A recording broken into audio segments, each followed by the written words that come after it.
Tout savoir sur l'économie chinoise, embarquement immédiat dans Classe Éco. Baromètre du commerce extérieur chinois, la foire d'import-export de Chine se déroule actuellement à Canton, capitale de la province du Guangdong. Organisée 2 fois par an, au printemps et à l'automne, la foire en est déjà à sa 133e édition. Cette 133e édition de foire de Canton, qui va durer jusqu'au 5 mai prochain, est la plus importante de l'histoire, tant en termes de surface d'exposition globale que de nombre d'exposants. Environ 35 000 entreprises participent à la foire, dont 508 entreprises étrangères en provenance de 40 pays, dont les États-Unis, le Canada, l'Italie, la France, l'Allemagne et l'Espagne. Pour connaître cet événement vieil de 67 ans et la nouvelle tendance des échanges commerciaux de la Chine, nous avons le plaisir d'accueillir Zhao Yongsheng, directeur du Centre d'études francophones de l'Université du commerce international et d'économie.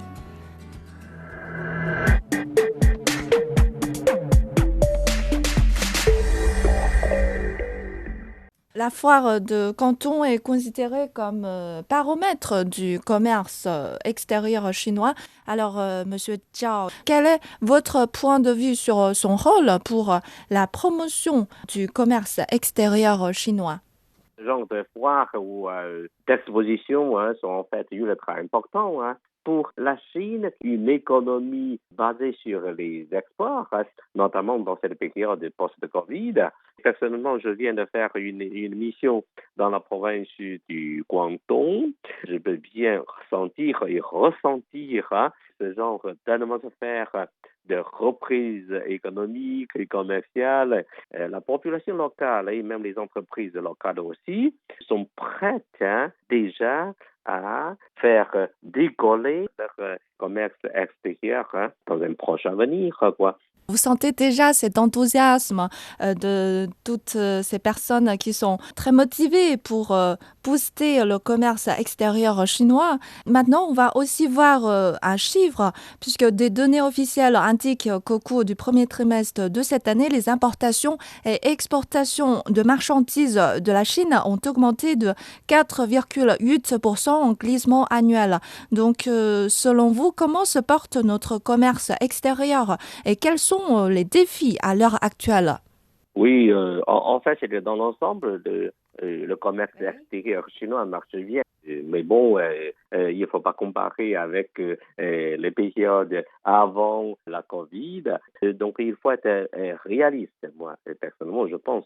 Donc, c'est surtout pour le premier trimestre. Donc, enfin, les chiffres sont là. Je pense que c'est encourageant.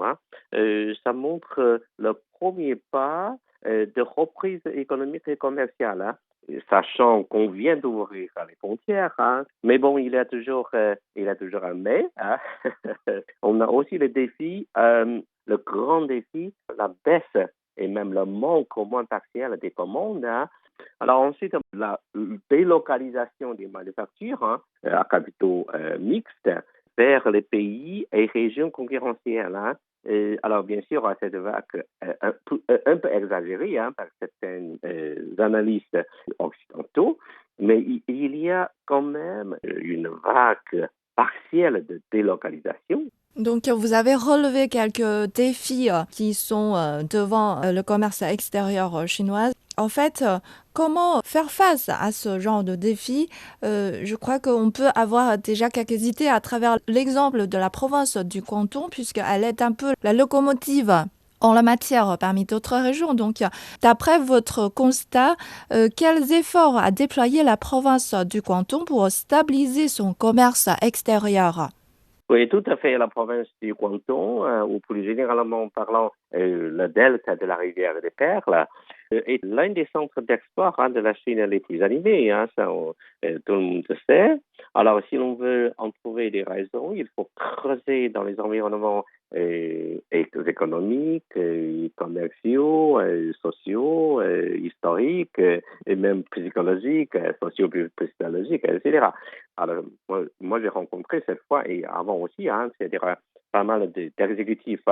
Alors, moi, je pense qu'en fait, c'est-à-dire eux, ces fonctionnaires, ces serviteurs civils, alors, ils ont vraiment un style de travail ils ont des comportements conviviaux, ils sont serviables, ils ont pensé presque tout à la population et surtout à ces entrepreneurs, surtout des PME, des petites et moyennes entreprises, des petites et moyennes industries. Ensuite, il y a toute une série de politiques et de mesures qui faciliteront et simplifieront les opérations de transactions commerciales, pour simplifier les procédures administratives, toute une série de politiques et de mesures pour aider, surtout pour faciliter les opérations. Puisque vous êtes spécialiste de l'économie, donc comment ces entreprises chinoises peuvent faire pour mieux se développer à l'étranger? Il faut vivre et travailler comme les locaux, les nationaux locaux, soit la localisation doit être à part entière. Presque dans tous les pays et toutes les régions là où les entreprises chinoises s'installent, nous, les Chinois, nous formons une communauté plus ou moins isolée. Par exemple, si c'est dans un pays africain, alors nous avons un campement, et nous avons nos chefs de cuisine, nous avons tout. C'est-à-dire, on peut vivre pendant des années sans sortir. Donc, mais ça, c'est pas bien. Il faut vraiment vivre et travailler tout comme les nationaux locaux du pays. Ça, c'est essentiel pour ne pas avoir trop d'obstacles et de malentendus. C'est-à-dire, c'est toujours avec la communication. Il faut connaître leur langue, leurs habitudes. Il faut avoir plus d'échanges pour avoir une réussite de la localisation des entreprises chinoises à l'étranger. Une partie d'entreprises chinoises ont déjà fait des progrès, mais en gros, la plupart d'entreprises chinoises, il y a encore beaucoup d'espace à faire, beaucoup de progrès à faire, quoi.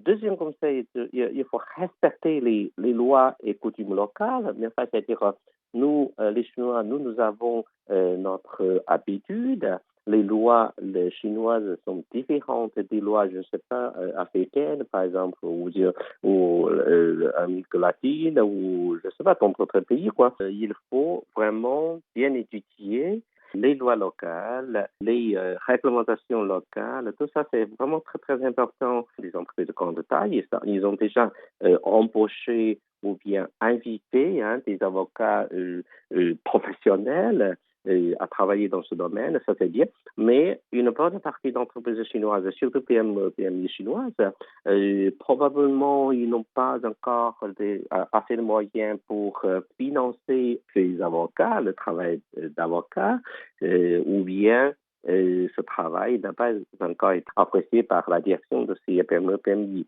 Donc, ce deuxième conseil, c'est qu'il faut investir un peu pour être en conformité avec la réglementation, la législation locale.